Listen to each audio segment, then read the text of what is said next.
Hello friends, welcome to all of you in the class English Development Course classes.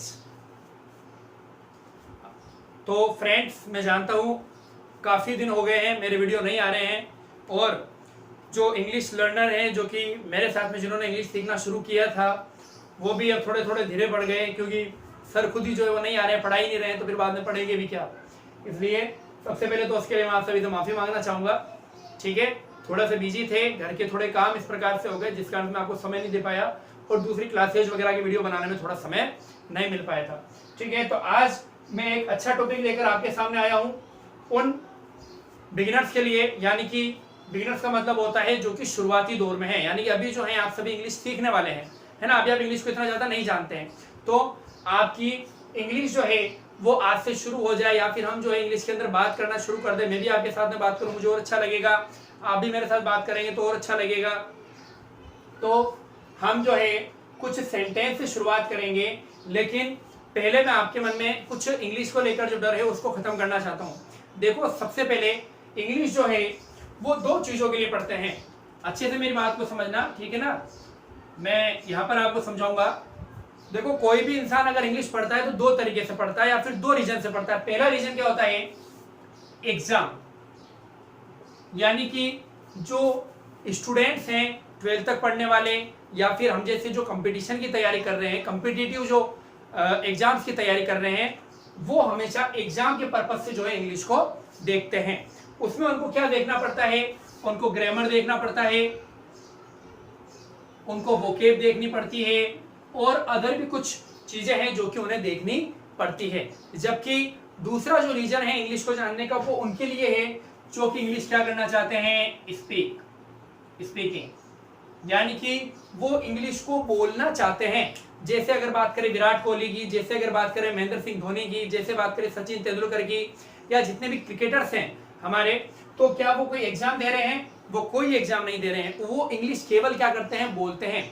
उनके सामने fix sentences है जो कि उन्हें बोलने पड़ते हैं, और धीरे धीरे धीरे धीरे इंग्लिश में जब इंटरेस्ट आपका स्टार्ट हो जाएगा तो ऑटोमेटिकली आप वो सेंटेंसेज जो बोलने लगेंगे जो कि अपन हिंदी में नॉर्मली बोलते हैं। जितना फ्लुएंट मैं हिंदी बोल रहा हूँ उतनी फ्लुएंट अपन इंग्लिश भी बात जरूर करेंगे, अपन इंग्लिश में भी जो है बातें करेंगे। तो अब आपको जो बात है वो ये है कि आपको ध्यान देना है स्पीकिंग पर, यानी कहने का मतलब है कि आपको अदर चीजों का ध्यान नहीं रखना है। ग्रामर क्या हो रही है, ग्रामर कैसे है, मैंने आपको नॉर्मली जो टेंस की मैं जानकारी दे रहा हूँ, प्रेजेंट परफेक्ट कंटीन्यूअस मैंने आपको करवाया था। अब उससे आगे बढ़ने से पहले मैं थोड़ा सा आपको सेंटेंस करा दूं, ताकि फिर वापस से अपन जब दूसरे टेंस को पढ़े तो आपको और भी ज्यादा इंटरेस्टिंग लगे।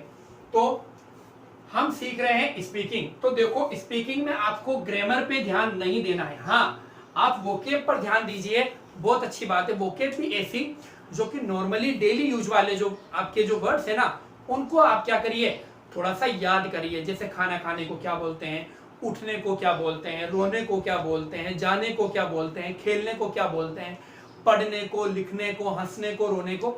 ये डेली रूटीन की कुछ चीजें हैं जो कि आपको आनी चाहिए। लेकिन मैं फिर से कहूंगा, आप ग्रामर पे एक बार बिल्कुल ध्यान मत दीजिए। जस्ट केवल आप क्या कीजिए, speak any words that comes in your mind. आप वो शब्द बोलिए जो कि आपके माइंड के अंदर आता है। आप ये मत सोचिए कि सामने वाला उसको समझेगा या नहीं समझेगा, कहीं आपको देखकर हंसेगा तो नहीं है। तो ऐसा कुछ भी नहीं है, क्योंकि हम सब इंडियन हैं और हम सब तो राजस्थान में और रहते हैं, तो हमारी इंग्लिश इतनी अच्छी नहीं है, मैं जानता हूँ। ठीक है, तो हम जो वर्क कर रहे हैं इंग्लिश को बेहतर बनाने के लिए कर रहे हैं। अगर हम मान लीजिए आप ये सोचते हैं कि जब मेरे को अच्छी इंग्लिश बोलनी आएगी ना तब मैं बोलूंगा, तो आपको मैं बता दूं, अगर आप इंग्लिश नहीं बोलोगे, चाहे गलत ही बोले, लेकिन अगर आप इंग्लिश नहीं बोलोगे ना तो आप कभी भी इंग्लिश को सीख नहीं पाओगे, समझ नहीं पाओगे। और हमारा जो यहाँ पर इंग्लिश क्लास में बैठने का जो इंग्लिश डेवलपमेंट कोर्स क्लासेस जो मैंने जिस एम को लेकर, जिस गोल को लेकर मैंने शुरू की थी, वो यही हमारा मकसद था कि मैं सभी के साथ जो है इंग्लिश बोलना चाहता हूँ। चाहे कम से कम वर्ड्स बोलें, चाहे हम कम से कम सेंटेंसेज बोलें, लेकिन कोशिश करें कि अगर मान लीजिए आप डेली 100 सेंटेंस बोलते हैं तो कम से कम 10 सेंटेंस ऐसे हो जो कि इंग्लिश के अंदर बोले। ठीक है, तो अब बढ़ते हैं अपन। तो आपको किस पे ध्यान नहीं देना है? ग्रामर पे ध्यान नहीं देना है। अब किसी भी लैंग्वेज को सीखने का तरीका क्या होता है? देखो, जब बच्चा छोटा होता है तो हम उसको पापा पापा बोलना सिखाते हैं, मम्मी मम्मी बोलना सिखाते हैं, है ना। तो धीरे धीरे क्या करता है, पापा पापा, चाहे वो समझ में नहीं आता कि पापा का मतलब क्या होता है, लेकिन उसको ही पता चलता है कि ये जो शख्स है उसको मेरे को क्या बोलना है, पापा पापा बोलना है। यानी मतलब ये है कि जितना आप उसको रिसाइट करेंगे, दोहराएंगे, बार बार बोलेंगे, है ना, प्रैक्टिस जो आप बार बार करेंगे, यानी कि मेरा कहने का मतलब है कि आपको इंग्लिश को सुनना है और वैसा ही बोलना है। आपको ये नहीं जानना है कि इसके पीछे ग्रामर क्या है, कौन सा रूल लग रहा है, इजारेम क्यों आ रहा है, बोझवर क्यों आ रहा है। इग्नोर एवरीथिंग, आपको सब कुछ इग्नोर करना है। आपका ध्यान केवल और केवल किस पे होना चाहिए, इंग्लिश को सीखने पर होना चाहिए। आगे बात समझ में क्लियर है। तो जिस प्रकार से छोटे बच्चे को कुछ वर्ड सिखाए जाते हैं, इसी तरीके से आप बिगिनर्स हैं तो मैं आपसे इतने इजी वर्ड्स आज शेयर करूंगा, या इतने इजी वर्ड्स आपके सामने रखूंगा जो कि आप नॉर्मली आराम से बोल सकते हैं। और मैं कहता हूं कि आप दिन के 10 से 20 सेंटेंस इजीली इस तरीके के बोल पाएंगे। देखो क्या वो सेंटेंस है, उनको अपन समझते हैं, ठीक है। तो अब ध्यान आपका यहां पर होना चाहिए सेंटेंस एज की तरफ। देखो फ्रेंड्स, एक सेकंड, देखिए फ्रेंड्स, हम जो है सेंटेंस सीखेंगे और इतने इजी सेंटेंस सीखेंगे कि आप उनको आराम से बोल सकें। मैं ये नहीं कह रहा कि आपको कोई इंग्लिश की तरह एज ए इंग्लिश मैन की तरह बोलना है, जैसे आप बोल सकते हैं इंडियन इंग्लिश भी अगर आप बोले तो भी चलेगा, लेकिन प्लीज बोलिए, ठीक है। अब देखो सबसे पहले मैंने जो सेंटेंस लिए हैं, फर्स्ट जो पार्ट है हमारा, या फर्स्ट जो मैंने ग्रुप रखा है वो किसका रखा है, ये मैंने रखा है, आप जो क्या कहते हैं इसको, अभिवादन करते हैं, यानी ग्रेटिट्यूड बोलते हैं इसको। ये आपके ग्रेटिट्यूड का है। ग्रेटिट्यूड का मतलब होता है अभिवादन। तो मुझे अब ये बताइए आप, क्या आपसे कोई व्यक्ति सुबह नहीं मिलता, शाम को नहीं मिलता, दोपहर में नहीं मिलता, कब नहीं मिलता? यानी कहने का मतलब है, आज से आदत डाल लीजिए, जब भी आपसे कोई व्यक्ति मिले, आप सुबह उठें, अपने पेरेंट्स के पास में जाएं, अपने छोटे भाई बहनों के पास में जाएं, तो एक आदत डालिए। क्या आदत डालनी है? सुबह उठते क्या बोलेंगे? Good morning. अगर मान लीजिए आपके सामने कोई आया और दोपहर का टाइम हो रहा है, यानी कि 12 बजे से लेकर 4 बजे तक का, ये तो है सुबह का, यानी 12 बजे तक का, ये है 12 से 4 PM तक का, ठीक है। अगर 12 बजे से 4 बजे तक कोई भी व्यक्ति आपसे मिलता है तो आप क्या कहेंगे उसे? Good afternoon. क्या बोलेंगे उसे? Good afternoon. बोलिए मेरे साथ में, गुड आफ्टरनून, ठीक है। इसे बोलेंगे गुड मॉर्निंग, इसको बोलेंगे गुड आफ्टरनून, ठीक है। अब मान लीजिए 4 बजे के बाद में कोई भी व्यक्ति आपसे, कब तक? मिडनाइट तक। मिडनाइट का मतलब होता है रात्रि 12 बजे, रात्रि 12 बजे अगर कोई व्यक्ति आपसे मिलता है तो आप उससे सबसे पहले क्या कहेंगे? Good evening. क्या बोलेंगे? Good evening. वापस बोलिए। अगर 12 बजे तक कोई व्यक्ति आपसे मिलता है दोपहर में तो क्या बोलेंगे? Good morning. अगर मान लीजिए 12 से लेकर 4 बजे तक कोई व्यक्ति आपसे मिलता है तो क्या बोलेंगे? Good afternoon. और अगर मान लीजिए 4 बजे से लेकर मिडनाइट तक, यानी रात्रि 12 बजे तक आपको कोई व्यक्ति आपसे मिलता है, आपकी कभी भी बात हो, मान लीजिए आप फोन पे बात करें, तो प्लीज आप आदत डालिए, हेलो के साथ साथ में क्या बोलिए? ग्रेटिट्यूड कीजिए, अभिवादन कीजिए उसका, गुड इवनिंग, गुड आफ्टरनून या फिर गुड मॉर्निंग बोल के। तो ये इजी है, आराम से आप कर सकते हैं। और मैं कहता हूं कि आप 3-4 व्यक्तियों से आप मिलेंगे या सुबह उठ के अगर आप बोलेंगे तो आपके आराम से जो ये वर्ड्स निकलेंगे। आज एक बार आपको थोड़ी दिक्कत आएगी, 2 बार आएगी, लेकिन आपकी आदत में शामिल हो जाएगा। और जब आप इसको बोलना शुरू करेंगे ना तो आपका इंग्लिश के अंदर थोड़ा सा इंटरेस्ट और ज्यादा जो है जागृत हो जाएगा कि भाई अब मेरे को और भी ज्यादा क्या है, इंग्लिश को सीखना है, ठीक है। तो कोई दिक्कत आएगी इसके अंदर? Good morning, good afternoon, good evening, ठीक है। अब अपन बात करते हैं, जब हम किसी को भी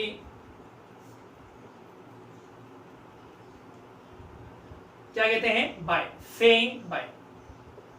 बाय का मतलब होता है अलविदा। क्या होता है? अलविदा। अब देखिए, अलविदा कहने के भी क्या क्या तरीके हैं। देखो अलग अलग तरीके हैं। मान लीजिए आप किसी व्यक्ति से मिले और अब आप उसको छोड़कर जो है जा रहे हैं, लेकिन जो टाइम है वो है दिन का, तो आप क्या बोलेंगे? Good day. क्या बोलेंगे? गुड डे, यानी कि आपका दिन शुभ हो, या फिर हैव अ नाइस डे, यानी कि आपका जो दिन है वो क्या हो? शुभ हो। या तो गुड डे बोल दीजिए, हैव अ गुड डे, या फिर हैव अ नाइस डे।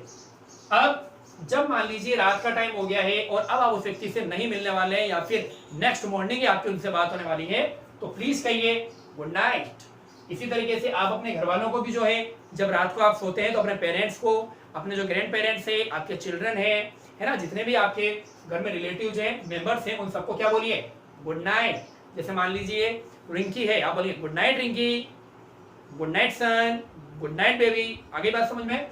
तो इस तरीके से जब आप आदत डालेंगे ना, सुबह और शाम या रात, जब भी आप आपके दिन की शुरुआत करें, कीजिए गुड मॉर्निंग से।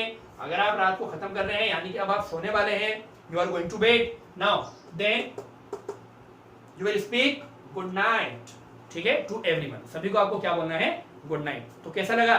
दो ही चीजें सीखी हमने। सबसे पहले सुबह उठ के क्या बोलना है, और जब हम दिन में अगर मान लीजिए आप किसी से दूर होते हैं, यानी कि दिन में जो है आप उससे बात नहीं करेंगे, you will say good day, have a nice day. और अगर आप क्या कर रहे हैं, रात को बेड पर सोने के लिए जा रहे हैं, या फिर कोई व्यक्ति है जिससे आप नेक्स्ट मॉर्निंग ही बात करेंगे, तो प्लीज उससे क्या कहिए, गुड नाइट सर। अगली बात समझ में? इसके साथ में आप क्या बोल सकते हैं गुड नाइट के बाद में, स्वीट ड्रीम्स। ये भी आपने कई बार बोला होगा। आजकल तो वैसे व्हाट्सएप का टाइम है, तो ज्यादातर जो हम ये बोलते हैं SW और ये लिख देते हैं, है ना। तो गुड नाइट, स्वीट ड्रीम्स, है ना। अब ये तो था आपका अलविदा कहने का, और ये भी बोले जाते हैं, आपको बताइए goodbye and take care. ये भी अपन ज्यादातर बोलते हैं गुड बाय, यानी कि आपसे मिलकर जो अच्छा लगा, अब मैं अलविदा लेना चाहता हूँ। और टेक केयर का मतलब होता है अपना ध्यान रखना, तो ये भी आप बोल सकते हैं गुड बाय। देखो कैसे बोलेंगे, good night, take care, sweet dreams. Good night, sweet dreams, take care. बात आ गई समझ में? यानी कि आप जिसकी परवाह करते हैं, जिससे आपको थोड़ा लाइक लगाव है, जिससे आप लव करते हैं, उससे क्या बोलेंगे, टेक केयर, यानी कि अपना ध्यान रखना, ठीक है। तो तीसरा जो आपका ग्रुप था वो क्या था, आपके गुड बाय कहने का ग्रुप था। सेकंड और थर्ड दोनों को मिला के, इन दोनों को मिला के बोला जाता है। ये तो आप बोलते हो गुड बाय। आज से गुड बाय के साथ साथ में क्या बोलेंगे, good night, sweet dreams and take care, okay. अब अपन बात करते हैं 4 नंबर ग्रुप की। देखो, आप जब गुड मॉर्निंग बोलेंगे, गुड आफ्टरनून बोलेंगे, तो कहीं ना कहीं आप उससे पूछेंगे और क्या चल रहा है, कैसे हो, क्या चल रहा है आजकल, क्या कर रहे हो, है ना। यानी कि उससे उसके बारे में जानना चाहेंगे कि ये प्रेजेंट जो डेज है, इनके अंदर उसके क्या कंडीशन है, यानी कि क्या उसके साथ में हो रहा है। तो देखो किस तरीके से बोला जाएगा, हाउ आर यू। कई बार बोलते हैं हम हाउ आर यू, इसको छोड़ देते हैं, अपन कुछ नया बोलेंगे, हाउ हैव यू बीन। इसका भी सेम मीन है, जैसे हाउ आर यू है ना, सेम ऐसे ही हाउ हैव यू बीन। अब आप ये मत सोचिए कि यू क्यों आ गया, बीन क्यों आ गया, कुछ भी आपको जानना, आपको ग्रामर नहीं देखना, आपको सिर्फ रटना है। मैं रटना भी नहीं कहूँ तो मैं बोलूँ प्रैक्टिस करना है। 1-2 बार आप प्रैक्टिस करेंगे, 2-3 बार आप दिन में अगर बोलेंगे ना, I am definitely sure you will speak these words without any hesitation to anyone. आप किसी के भी सामने जो है बिना हेजिटेशन के आप ये वर्ड बोल देंगे, लेकिन प्रैक्टिस, ठीक है। तो how have you been, what's going on, क्या चल रहा है, हाउ इज एवरीथिंग, सब कुछ कैसा है। तो जरूरी नहीं है हाउ आर यू बोलें, अपन चेंज भी कर सकते हैं, how is everything, what's going on, how have you been, ठीक है। तो इस तरीके से आप क्या कर सकते हैं, अलग सेंटेंस जो है बोलकर भी और यही बात शो कर सकते हैं। सामने वाले को अच्छा भी लगेगा कि यार ये सभी बोलते हैं, मुझे तो हाउ आर यू करते हैं, इसने कुछ नया बोला है, तो उसका भी इंटरेस्ट थोड़ा सा आप में ज्यादा होगा। अब जब आपसे कोई बोलेगा how are you, how have you been, how is everything, what's going on, आप क्या बोलेंगे, I am fine, I am good, I am doing well, I am all right. तो इन सभी का मतलब क्या है कि मैं तो एकदम क्या हूं, बिल्कुल ठीक हूं, ठीक है। एक इसमें और जोड़ देता हूं, इसके बाद में आप एक और क्या बोलेंगे पीछे, एंड व्हाट अबाउट यू, ठीक है। यानी कि जब भी आप खत्म करेंगे आई am fine and what about you, यानी मैं तो अच्छा हूं, आप कहिए आपके बारे में, आई am good and what about you, मैं अच्छा हूं, आप कहिए आपके बारे में, आप कैसे हैं, आई am doing well and what about you. यानी कहने का मतलब है सामने वाले से भी आप ये पूछ रहे हैं कि आपके हालचाल कैसे हैं, आप कैसे हैं। तो फ्रेंड्स बोलना सीखिए, थोड़ा सा बोलेंगे ना धीरे धीरे तो आपकी भी आदत बनेगी, प्रैक्टिस करोगे, जितनी प्रैक्टिस करोगे उतनी आपको इंग्लिश आएगी। एज सेम टू सेम ये हिंदी और मारवाड़ी की तरह है, जितनी आपने बोली उतनी आप सीखे हैं, इसको भी बोलिए, आप इसको भी सीख जाएंगे, ठीक है। तो बोल लेंगे ये, ठीक है। तो 5 नंबर जो ग्रुप था वो किस चीज का था, जब आपको कोई पूछता है कि आप कैसे हैं तो हमें उसका आंसर कैसे देना है, आई am fine, I am good, I am all right, I am doing well and what about you, आपके बारे में बताइए। अब देखते हैं 6 और 7, ये मैंने बहुत अच्छे सेंटेंस लिए हैं, बहुत ही बढ़िया सेंटेंस है। मुझे ये लगता है कि हर एक व्यक्ति ये चीज बोल सकता है। क्या बोलना है आपको? जो भी व्यक्ति कुछ भी करता हुआ दिखे ना, क्या पूछेंगे? What are you doing. क्या बोलेंगे? व्हाट आर यू डूइंग, यानी आप क्या कर रहे हैं। अब मान लीजिए मेरे से अगर पूछेगा व्हाट आर यू डूइंग, तो मैं क्या बोलूंगा? I am teaching, I am teaching, मतलब मैं पढ़ा रहा हूं। अब मान लीजिए कोई व्यक्ति पेंट कर रहा है, तो मान लीजिए ड्राइंग कर रहा है, चलिए तो अपन लिखेंगे आई एम ड्राइंग, यानी कि आपको पीछे क्या लगा देना है? आईएनजी लगा देना है। याद रखिएगा, वापस से मेरा वर्ड याद कीजिए, आई एम, ये आपके मुंह से निकलना चाहिए आई एम। मैं भी केवल आपकी बात कर रहा हूं, मैं दूसरे व्यक्ति को नहीं इसमें इन्वॉल्व कर रहा। I am talking only for you, ठीक है, मैं केवल आपकी बात कर रहा हूं, ठीक है। तो I am teaching, I am drawing, I am painting, I am dancing, I am singing, I am kicking, I am laughing, I am crying. आगे बात समझ में? तो ये 7 प्रकार के, जब आप जो 7 ग्रुप जो मैंने लिखे हैं, अगर आप ये बोलना शुरू करेंगे तो आप यकीन मानिए आपके 10 to 20 sentences easily per day निकलेंगे इंग्लिश के अंदर। और जब आप ये 20 सेंटेंस बोलना सीखेंगे या 20% जो सेंटेंस बोलेंगे ना फ्रेंड्स, तो ऑटोमेटिकली आपका जो अंदर से कॉन्फिडेंस है ना, वो अपने आप क्या होगा?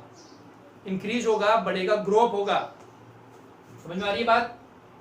तो आपको मेरी जो चीज है वो समझ में आई। शुरुआत हमें इंग्लिश से करनी है, रात को सोएंगे तब भी इंग्लिश बोल के सोना है।